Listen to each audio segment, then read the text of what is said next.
1987 සිට නව්‍යකරණයෙන් ශ්‍රී ලාංකේය බැංකු ක්ෂේත්‍රයේ පෙරලියක් සිදු කළ අභිමානවත් 30 වසරක සැමරුම සම්පත් බැංකුව හෙට දින එළිය කරයි.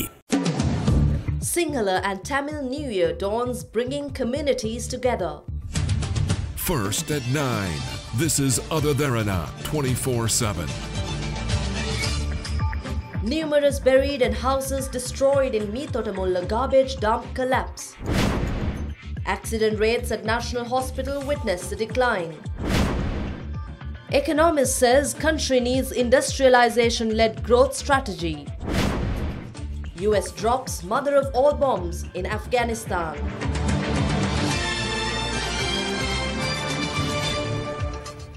Good evening. This is your news at 9. I'm Indiva Yamuatta. Tragedy struck in Meethotamulla today, with numerous houses being destroyed and their residents buried during a collapse at the garbage dump.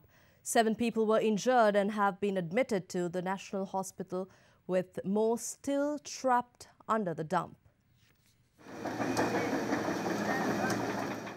Residents of Meethotamulla claim they witnessed garbage shifting in the morning and the dump collapsed, engulfing several houses around 3:15 p.m.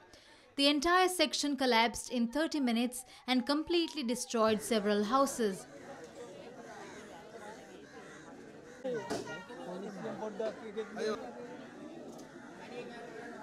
Rescue missions were carried out by residents together with the Special Task Force, Tri-Forces and the Disaster Management Unit under the directives of President Maithripala Sirisena. Both the IGP and the Commander of Army visited the scene. It's under control, sir. Sri Lankan Air Force deployed a Bell 212 helicopter to inspect the affected area. In protest of the situation, residents attempted to set 2 garbage trucks alight.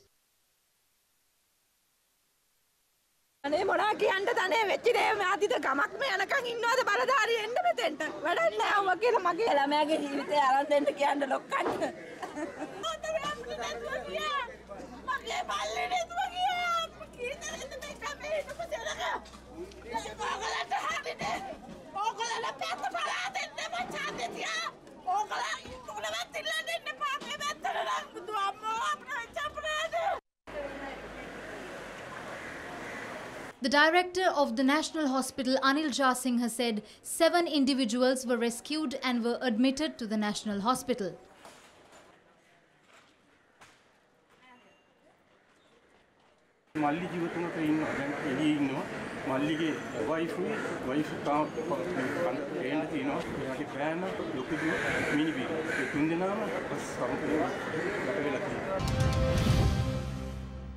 As coordinated rescue missions continue to save the buried, the government has urged the public to steer clear from the Meethotamulla garbage dump, as their presence may hinder ongoing relief efforts.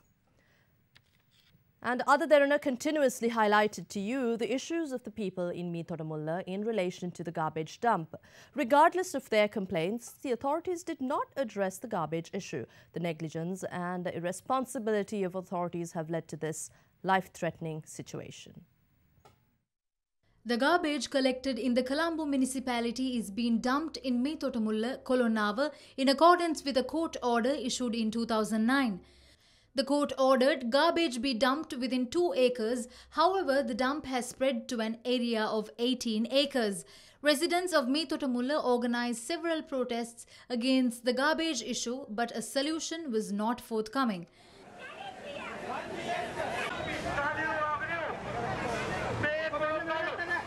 There were several incidents where infants and adults of Meethotamulla were taken ill due to the unsanitary surroundings.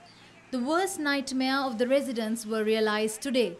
Would the latest situation lead to a solution?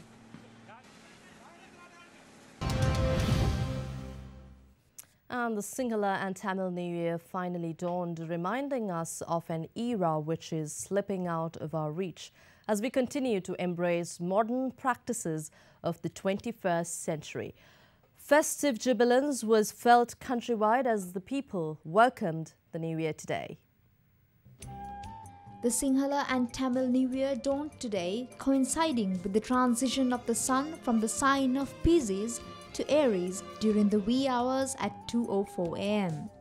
The auspicious time for lighting the hearth was marked at 5:41 am, and the auspicious time to resume work, business and food consumption was at 7:05 am. Both Sinhalese and Tamils across the country delved into their ancestral, age-old traditions, bringing renewal and warmth to the nation. Accordingly, the first citizen of the nation, President Maithripala Sirisena, celebrated the Sinhala and Tamil New Year with the first family at the President's residence in Colombo. The head of state marked the new year for the nation by lighting the hearth, and later on, he signified resuming work by planting a red sandalwood sapling at the premises. Various parliamentarians were later seen visiting the President to convey their best wishes for the new year. Former President Mahinda Rajapaksa also celebrated the dawn of the new year with his family at the Carlton House in Tangol. Devoted Sinhalese all over the country were seen visiting Buddhist temples to pay homage to the Buddhist traditions tied with the dawn of the new year. The age-old tradition of boiling milk at the sacred temple of the tooth relic of Lord Buddha in Kandy was marked with the patronage of Diyawada Nilame, Pradeep Nilanga Dalabandara during the early hours of the day. Meanwhile, the tradition was also observed at the highly sacred Hindu temple Ruhunu Maha Kataragama Devalaya in Kataragama under the patronage of the Basnayaka Nilame. Buddhist devotees from across the country were seen converging at the sacred city of Anuradhapura to mark the dawn of the new year. They also engaged in religious observances at the sacred Sri Mahabodhiya to receive blessings for the new year. Meanwhile, the estate community in Nuwara and Hatton, in keeping with their heritage, also engaged in their traditional New Year celebrations. Honoring their religious and traditional values and culture, the Tamil community in Jaffna gathered to the sacred Nallur Kandaswamy temple to welcome the new year. Delivering his New Year message, President Maithripala Sirisena called all Sri Lankans to join hands in building a country where reconciliation and coexistence are given pride of place.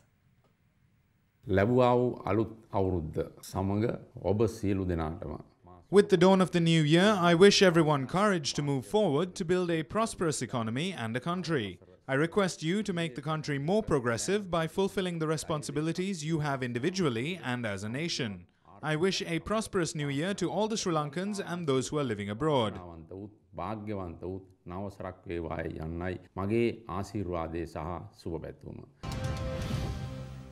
And in his New Year message, Prime Minister Ranil Wickremesinghe says the Sinhala and Tamil New Year is an occasion which strengthens ties between the Sinhalese and Tamils whilst fostering a great degree of fellowship amidst shared customs.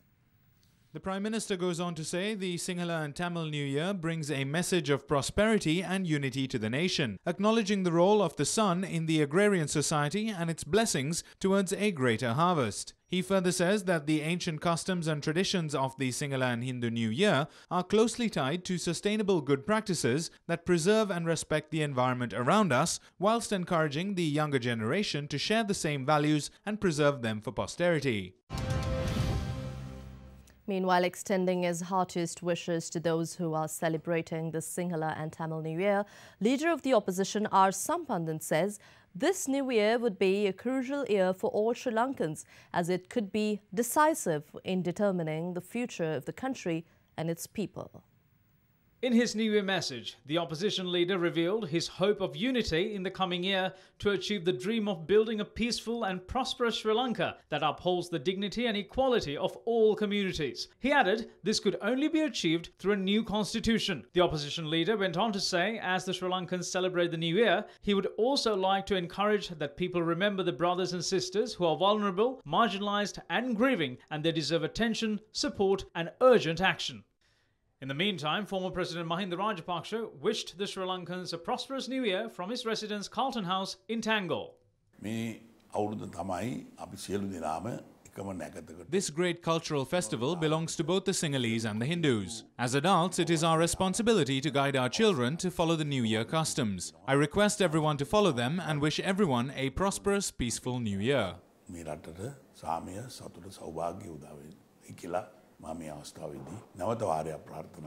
The Chief Minister of Northern Province, Viswalingam Vigneswaran, also delivered his well wishes for the new year. The new year dawns amid sad stories of people who lost their relationships, houses and land. I hope this new year will take all the sadness away. I hope that this new year will be prosperous for the fishermen and the farmers. Protests and other unsuitable actions should not happen, and the political parties as well should get together and create a new era for the Tamil people. I wish that this year will bring happiness, good health and peace of mind for all the Sri Lankans. 185 accident victims received treatment at the Colombo National Hospital within 24 hours, ending at midnight yesterday. Speaking to Ada Derana, director of the National Hospital, said that the public should be vigilant to prevent accidents during the New Year season. 203 victims were treated at National Hospital during the corresponding time period last year. There is a 16% decline in the accident percentage this year. 72 patients were admitted to the National Hospital Colombo within 24 hours ending at midnight yesterday, and it was 98 last year, showing a decline of 19%. So violence 17 to 10, home accidents 53 to 38, and also we didn't have a single cracker injury this time around so far. But with all this, victims due to road traffic accidents have not come down. Last year it was 49 and this year 48. Furthermore, Dr. Anil Jasingha emphasized the majority of the vehicles involved in accidents are three-wheelers. The road traffic trauma could see that majority of road traffic trauma was due to three-wheelers. You should not use them for distant traveling, and once you get injured while traveling in Trishaw, the severity would be more compared to traveling in other vehicles. So therefore, especially with regard to road traffic accidents, also there could be sports injuries during various sports activities, and could be a bit of violence and other injuries. So the public should be very vigilant during these days.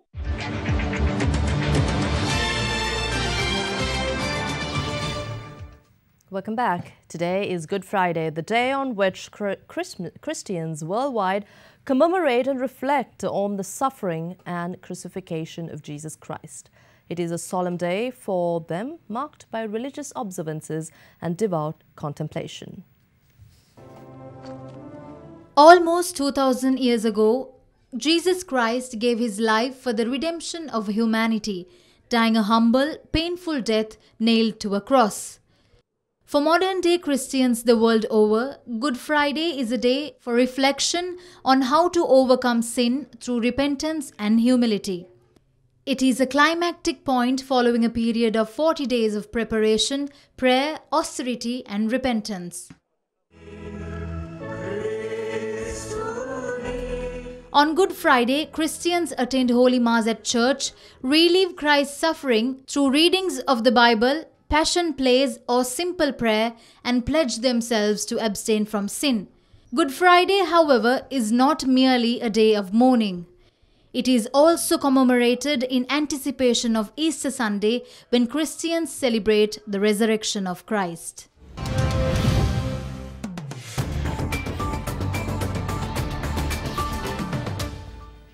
In your top business story, a renowned international economist calls Sri Lanka to immediately adopt an export-oriented industrialization strategy in order to spur rapid economic growth. The country's growth slowed to 4.4% last year from 4.8% in 2015, with a marked fall in agricultural production weakened by adverse weather patterns. Dr. Howard Nicholas of the Erasmus University of Rotterdam in the Netherlands warns of a looming global economic crisis that will trickle down to developing countries and urge Sri Lanka to act immediately. People frequently mention that Sri Lanka should produce according to its natural comparative advantage, meaning that Sri Lanka should produce products that are labor and resource intensive. Tea, rubber, coconuts. From the experiences of all successful countries in the modern era, is there's only one way in which they have achieved success. It's manufacturing. It's actually not such a complicated thing to do, but there are forces that don't want Sri Lanka to do this because it erodes living standards in the West, because you're taking jobs from the West. Professor Howard Nicholas points out that it is crucial for Sri Lanka to focus on transfer of technology know-how from developed countries in order to embark on an aggressive manufacturing-led economy. The problem, of course, is that we're heading into this global crisis. The benefits won't be immediate, but many enterprises in the advanced countries will be also looking to relocate. It's not only China. If Sri Lanka has prepared the groundwork for a good manufacturing base, then they will also attract those manufacturing enterprises from those countries. Then Sri Lanka is perfectly primed after the crisis to have an accelerated growth process. Sri Lanka could expect growth rates of between 10 and 15% for a decade or more. Now is Sri Lanka's last chance, as it were. It's just, does the government really commit to an aggressive industrialization, export-oriented manufacturing strategy or not? In world business, the International Energy Agency says that the oil market is now very close to balance and that it expects demand to slow, calling the slowing demand an optimistic forecast. The IEA also predicted that supply would grow in the coming months. The forecast of slowing oil demand for a second year in a row comes after years of excess supply, which last year prompted major producers to cut output. The expected demand increase in 2017 is predicted to be 1.3 million barrels a day to a total of 97.9 million barrels a day, which is lower than previously predicted. The IEA said it expects US firms to drive an increase in supply in the coming months, with non-OPEC production set to rise 485,000 barrels a day to a total of 58.1 million barrels a day. With Colombo and most major Asian markets closed during the holiday season, Asian shares fell across the board as rising tensions in the Korean peninsula continue to affect confidence in the global economy. Japan's Nikkei 225 fell 0.5% to a 4-month low, while South Korea's Kospi lost 0.6%. Shanghai's SE Composite was down almost a full percentage point, and the Taiwanese TSEC 50 lost over 1%.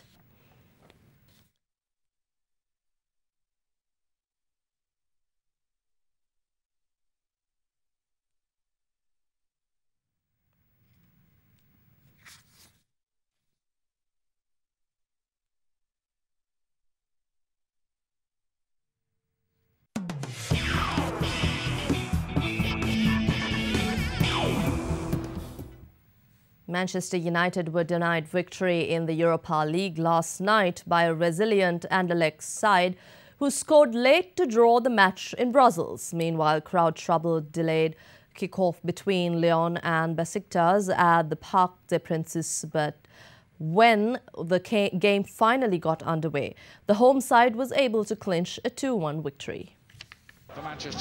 Manchester United put in an improved performance away from home, but poor finishing only saw them take a 1-goal lead into the latter stages of the game, scored by Henrik Mkhitaryan from close range. Anderlecht took advantage of United's profligacy in front of goal, with Leander Dendoncker rising to score with a perfectly placed header.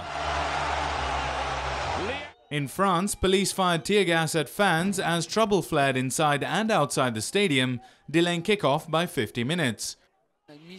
When the game did get underway, former Liverpool forward Ryan Babel gave Besiktas the lead with a shot across the Lyon keeper. Lyon, however, scored twice in the last 10 minutes to secure a 2-1 win. What is the goalkeeper doing?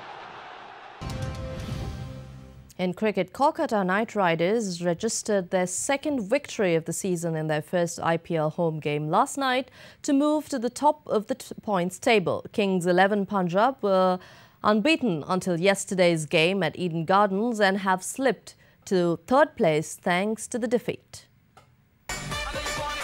Batting first, Kings 11 Punjab got off to a strong start with Hashim Amla and Manan Vora hitting 4 boundaries each on the way to a 50-run opening stand. Punjab could not sustain their early momentum as Glenn Maxwell, David Miller and Ridhiman Saha all fell in the 20s to Umesh Yadav, the latter pair being 2 of 3 wickets Yadav picked up in 1 over. Punjab were eventually restricted to 170 for 9 of their 20 overs. This has gone up, but hasn't gone long.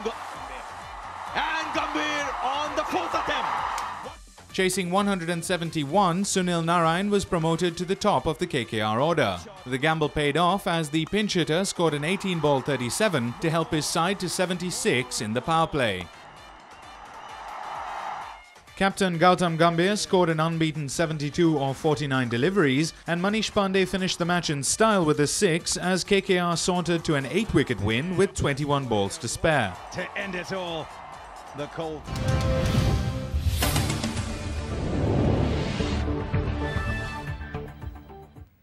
In your top international story, the United States used what's known as the mother of all bombs, their largest and most destructive non-nuclear bomb last night, to destroy a tunnel complex used by so-called Islamic State in eastern Afghanistan. The Afghan Defense Ministry said that the strike destroyed the tunnels and killed 36 IS militants, while assuring that no civilians were affected by the explosion. At more than 9 meters in length and weighing almost 10,000 kilograms, the weapon was first tested in 2003 but had never been deployed in combat. Chief Executive of Afghanistan Abdullah Abdullah confirmed that the attack had been carried out in coordination with the country's government. Afghan President Ashraf Ghani expressed his approval of the strike, but in contrast, his predecessor Hamid Karzai condemned the bombing, accusing the US of misusing Afghanistan as a testing ground for new and dangerous weapons. At least 24 people were killed and 9 injured yesterday in a head-on collision between a bus and a fuel tanker in southwestern Mexico. According to authorities, the fuel tanker exploded in the crash, severely burning some of the victims. The bus had been traveling towards the Pacific coast when it collided with the tanker, but officials have stated that the exact cause of the collision was unknown.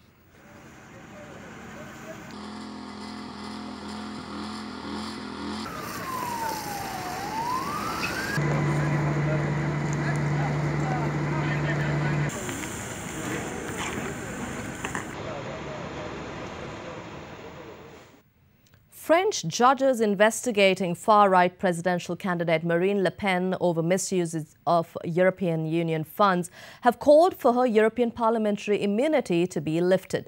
Le Pen has been accused of paying party assistance with the EU funds. When asked by media whether she would request members of the European Parliament to reject the request, she said it would be defeated by the European Parliament's legal committee. Last month, European lawmakers lifted her immunity in a separate case in which she tweeted images of so-called Islamic State violence. And Kim Jong-un attended a national meeting in Pyongyang today as the country prepares to mark the 150th birth anniversary of his grandfather and the country's founder, Kim Il-sung. North Korea will celebrate the Day of the Sun tomorrow to commemorate founder Kim Il-sung's birth anniversary in the midst of rising tensions in the region. Concerns mount that the reclusive state could soon conduct a 6th nuclear test, as on Kim Il-sung's birth anniversary last year, it tried and failed to launch a long-range rocket carrying a satellite. The United States has deployed strike group Carl Vinson to the Korean peninsula, and both China and the Kremlin have today urged all sides to show restraint.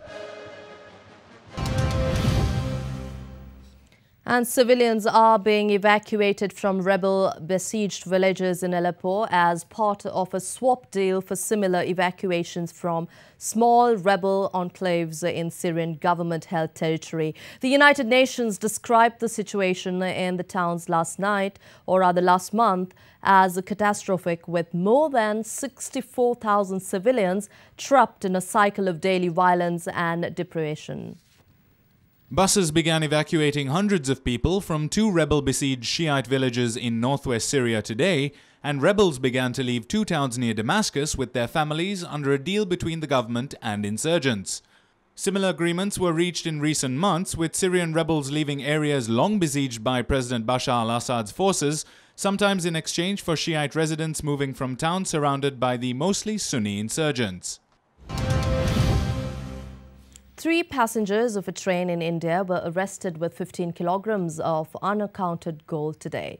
Based on an intelligence report, Indian Railways Police searched a New Delhi-bound train and recovered 9 gold bars worth over $775,000. A senior officer of Indian Railways Police said the suspects were trying to smuggle gold bars.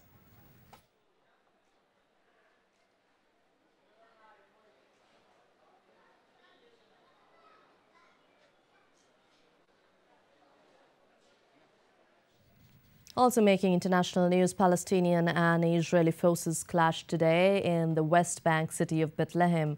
Palestinian demonstrators marched in a protest demanding the return of bodies of Palestinian assailants who were killed during a recent wave of violence. Israeli forces fired tear gas to disperse the crowd, causing people to flee.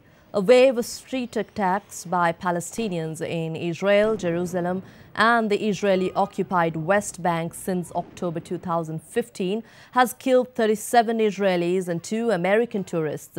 At least 242 Palestinians have died during the period of sporadic violence.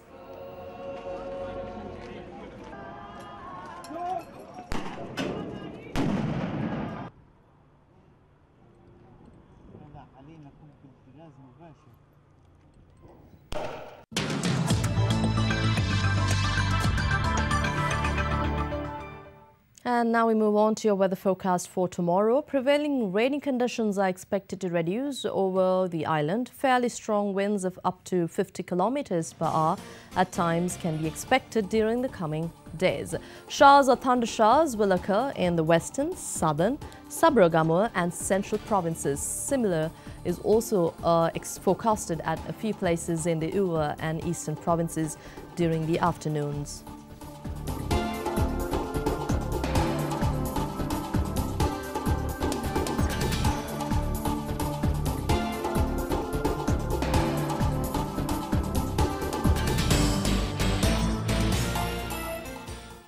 Here's a look at your city-by-city weather forecast.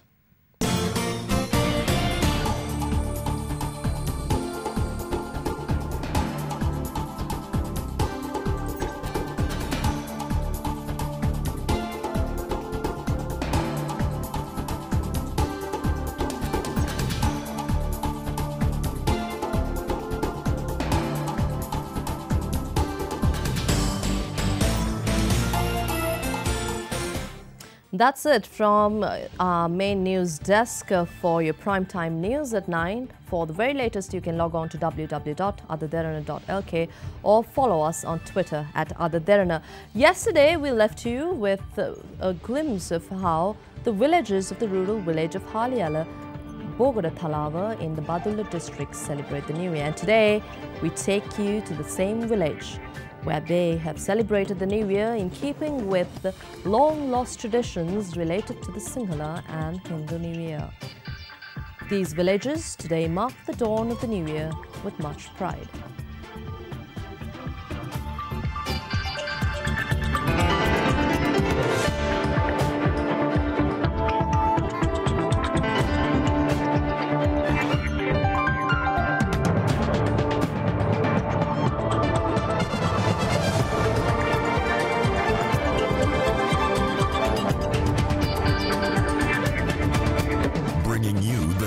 Information 24 hours a day. This is Sri Lanka's premier news channel, Other Derana, 24/7.